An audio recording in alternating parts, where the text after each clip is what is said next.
Nehemiah గ్రంథం 2వ అధ్యాయం. ఆడు తరువాత హస్తరాజు ఏలుబడి కాలమున 20వ సంవత్సరములో నీసాను మాసమందు రాజు ద్రాక్షారసము త్రాగవలెనని చూచుచుండగా నేను ద్రాక్షారసము తీసుకొని రాజునకు అందించి తిని. అంతకు పూర్వము నేనెన్నడూను అతని ఎదుట విచారముగా ఉండలేదు. కాగా రాజు, నీకు వ్యాధి లేదు గదా, నీ ముఖము విచారముగా ఉన్నదేమి? నీ హృదయ దుఃఖము చేతనే అది కలిగినదని నాతో అనగా, నేను మిగుల భయపడి, రాజు చిరంజీవి అగునుగాక, నా పితరుల సమాధులుండు పట్టణము పాడైపోయి దాని గుమ్మములను అగ్నిచేత కాల్చబడి ఉండగా నాకు దుఃఖముఖము లేకపోవునా అని రాజుతో అంటిని.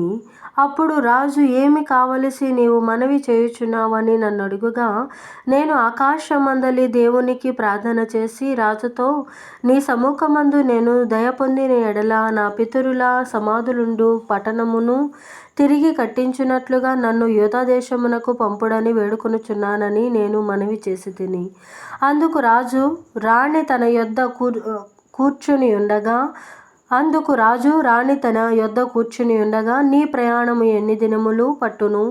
నీవు ఎప్పుడు తిరిగి వచ్చేదవని అడిగాను. నేను ఇంతకాలమని చెప్పినప్పుడు రాజు నన్ను పంపుటకు చిత్తము గలవాడాయను. ఇదియుగాక రాజుతో నేనిట్లంటిని, రాజు నాకు అనుకూలమైతే యూదా దేశమున నేను చేరు వరకు నన్ను దాటించున్నట్లుగా నది అవతలనున్న అధికారులకు తాకీదులను పట్టణ ప్రాకారమునకును మందిరముతో సంబంధించిన కోట గుమ్మములకును నేను ప్రవేశింపబోవు ఇంటికిని దూలములు మ్రానులు ఇచ్చినట్లుగా రాజుగారి అడవులను కాయు ఆసాపునకును ఒక తాకీదును ఇయ్యుడని అడిగి తిని. అలాగు నాకు తోడుగా ఉండి నాకు కృప చూపుచున్న నా దేవుని కరుణాహస్తము కొలది రాజు నా మనవి ఆలకించెను.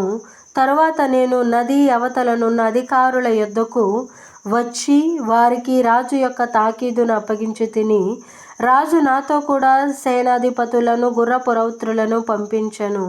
హోరోనీయుడైన సల్బాలటులును అమ్మోనీయుడైన టోబియా అను దాసుడును ఇశ్రాయేలీయులకు క్షేమము కలగజేయు ఒకడు వచ్చినని విని బహుగా దుఃఖపడిరి.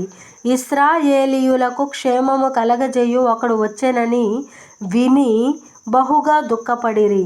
అంతటా నేను యెరూషలేమునకు వచ్చి 3 దినములు అక్కడనే ఉండి రాత్రియందు నేనును నాతో కూడానున్న కొందరును లేచితిమి. యెరూషలేమును గూర్చి దేవుడు నా హృదయమందు పుట్టించిన ఆలోచనను నేనెవరితోనైనను చెప్పలేదు. మరియు నేను ఎక్కియున్న పశువు తప్ప మరి ఏ పశువును నా యొద్ద ఉండలేదు.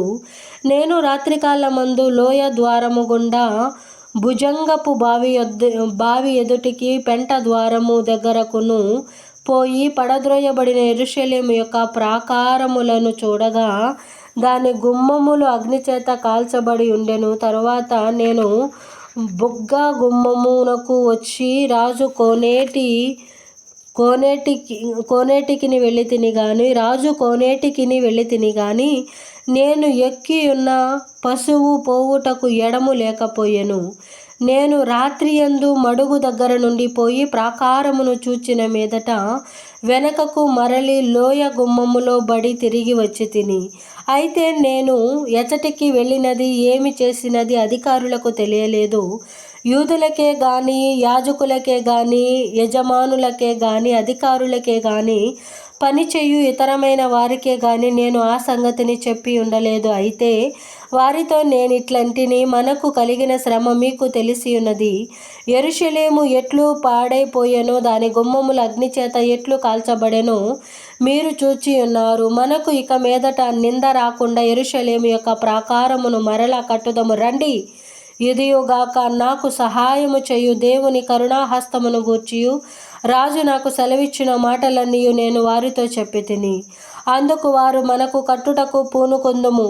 అయితే నేను వారితో చెప్పి తిని. అందుకు వారు, మనము కట్టుటకు పూనుకొందుము రండని చెప్పి ఈ మంచి కార్యము చేయుటకై బలము తెచ్చుకొనిరి. అయితే హోరోనీయుడైన సల్బాలటును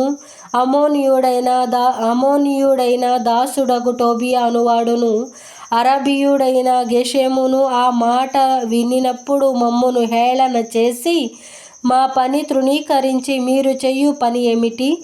రాజు మీద తిరుగుబాటు చేయుదురా అని చెప్పిరి. అందుకు నేను, ఆకాశమందు నివాసి అయిన దేవుడు తానే ఈ యత్నమును సఫలము చెయ్యును గనుక ఆయన దాసులమైన మేము కట్టుటకు పూనుకొనుచున్నాము.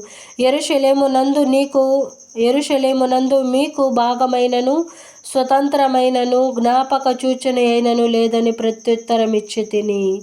దేవుడు పరిశుద్ధ వాక్యం కింద భద్రపరిచి దీవించును గాక. ఆమేన్.